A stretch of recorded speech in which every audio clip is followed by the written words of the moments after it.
जुड़ा है इस चर्चा के अंदर। मेरे साथ सोहेल सेठ हैं जो कि जाने माने मार्केटिंग गुरु हैं, इस चर्चा में जुड़ रहे हैं मेरे साथ बन्ना गुप्ता हैं जो कि स्वास्थ्य मंत्री हैं झारखंड के, उनका स्वागत है। मेरे साथ इस चर्चा में जुड़ रहे हैं मध्य प्रदेश के चिकित्सा शिक्षा मंत्री विश्वास सारंग साहब। मेरे साथ आम आदमी पार्टी की प्रवक्ता नेता आतिशी सिंह मरलेना है, उनका भी अभिनंदन है। तो आप तमाम लोगों का स्वागत है इस चर्चा में। लेकिन मैं सबसे पहले सोहेल सेठ आपके पास आता हूं और शुरुआत आपसे करता हूं।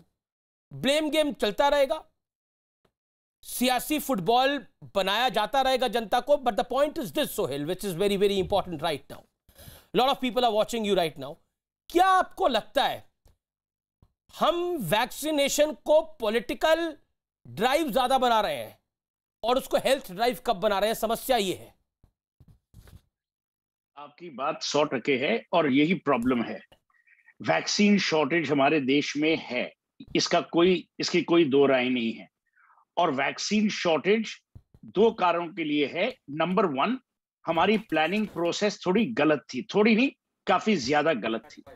नंबर 2, जो सेंटर ने ये नियम बनाया है कि हम सारी वैक्सीन खरीदेंगे और फिर स्टेट्स को देंगे, और बाद में उन्होंने ये पूरा चेंज कर दिया कि नहीं अब स्टेट्स प्रोक्योर करेंगे।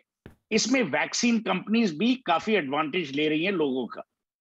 बात असल में जैसे आपने ओपनिंग रिमार्क्स में सही कहा, अगर हम आज के दिन 40 लाख भारतीयों को डेली वैक्सीन देते हैं तो हर महीने 12 करोड़ लोग वैक्सीनेट होंगे। 12 करोड़ अगर आप 6 महीने लीजिए, 70 करोड़ जो आपका आंकड़ा था वो पूरा हो जाएगा। इसके लिए 2 चीजें हैं। नंबर 1, जो डेटा है और टेक्नोलॉजी है उसे हमको यूज करना पड़ेगा वैक्सीनेशन के लिए। और मैं हैरान हूं कि हमारे देश में हम वैक्सीनेशन से हमारा इतना परिचय है। We have vaccinated millions and millions of people. Very true. इस बार कैसे हम लोग प्लानिंग प्रोसेस में धोखा खा गए। नंबर 2, अब जो सरकार ने कहा है कि हम या तो रशिया का स्पुतनिक लेंगे, लोकल लाइसेंसिंग देंगे, ये सब चीजें मेरे ख्याल में पहले करनी चाहिए थी, पर अभी भी देर है अंधेर नहीं। देखिए एक और बात थी, लेकिन सोहेल मेरा तो पॉइंट ये है कि बिल्कुल आपकी जो बातें वो बड़ी महत्वपूर्ण है, लेकिन पॉइंट ये है कि इस देश में कुछ नेताओं ने, सब नेताओं ने नहीं, कुछ नेताओं ने इतना भ्रम फैलाया। किसी ने बोला ये बीजेपी का टीका है, किसी ने बोला बच्चे इससे पैदा नहीं होंगे, इंपोर्टेंट हो जाएंगे आप।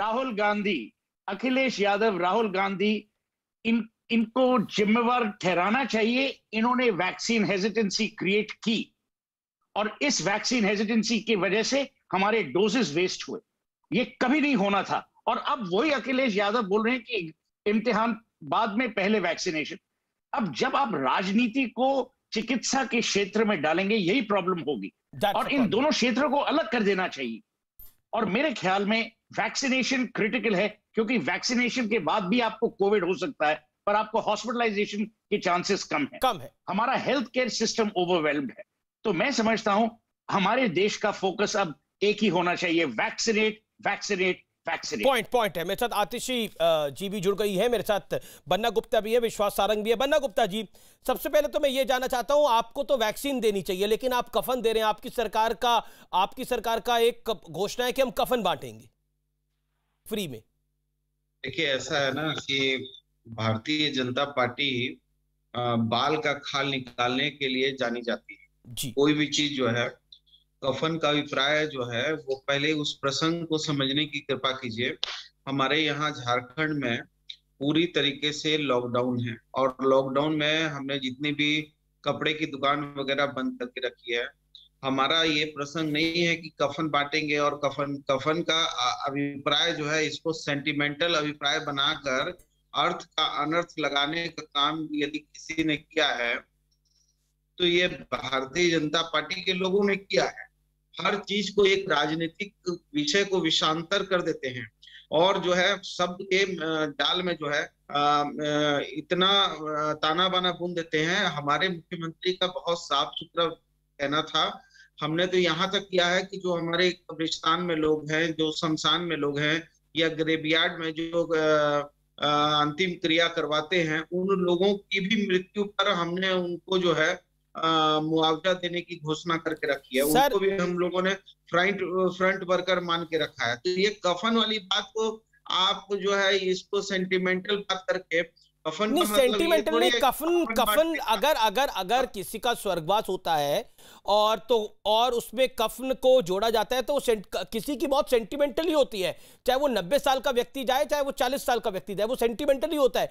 दुख और ज्यादा और कम हो सकता है, लेकिन वो सेंटिमेंटल ही होता है। देखिए उसमें मेरा पॉइंट ये है, आपने बोला बीजेपी का आरोप है, मैं बीजेपी के भी मंत्री हैं, आप भी मंत्री हैं, मैं उनसे जवाब ले लूंगा। मैं विश्वास सारंग का रुख करता हूं, अब उनके पास से आता हूं। विश्वास सारंग, आप चिकित्सा शिक्षा मंत्री हैं, वो कह रहे हैं कि बीजेपी बदनाम करने के लिए कांग्रेस को, कांग्रेस की सरकारों को, ये कांग्रेस की अलायंस वाली सरकार है झारखंड के अंदर, ये सब आडंबर करती है। कफन हम अगर बांट रहे हैं, कफन हम दे रहे हैं, तो इसको सेंटिमेंटल क्यों जोड़ने की जरूरत पड़ रही है आपको? अमीश भाई, आपने स्वयं इस प्रश्न में कहा कि जहां झारखंड की जनता को वैक्सीन की ज़रूरत है, इलाज की ज़रूरत है, उनको इस कोविड की लड़ाई लड़ने के लिए प्रॉपर प्लानिंग की ज़रूरत है, वहां झारखंड की सरकार कफन बांटने की बात कर रही है। इसका मतलब वो तो ये मानते ही हैं कि हमारे हेल्थ सिस्टम में, झारखंड के हेल्थ सिस्टम में जो भी जाएगा उसको कफन की जरूरत पड़ेगी। और यही नहीं, दिल्ली केजरीवाल जी लकड़ी बांट रहे हैं, वो लकड़ी बांट रहे हैं कि अंत्येष्टि करने के लिए लकड़ी ले जाओ। तो ये जो विपक्ष की सरकारें हैं, ये अपनी व्यवस्थाएं तो सुचारू कर नहीं पाती। आपने जैसे ये प्रश्न पूछा तो इन्होंने इसका जवाब नहीं दिया, भारतीय जनता पार्टी के ऊपर आ गए।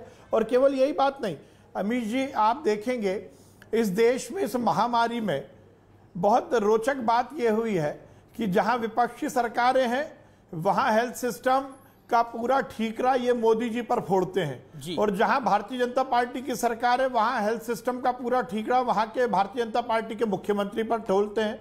ये दोनों बातें लेकर इस महामारी में जहां हम सबको मिलकर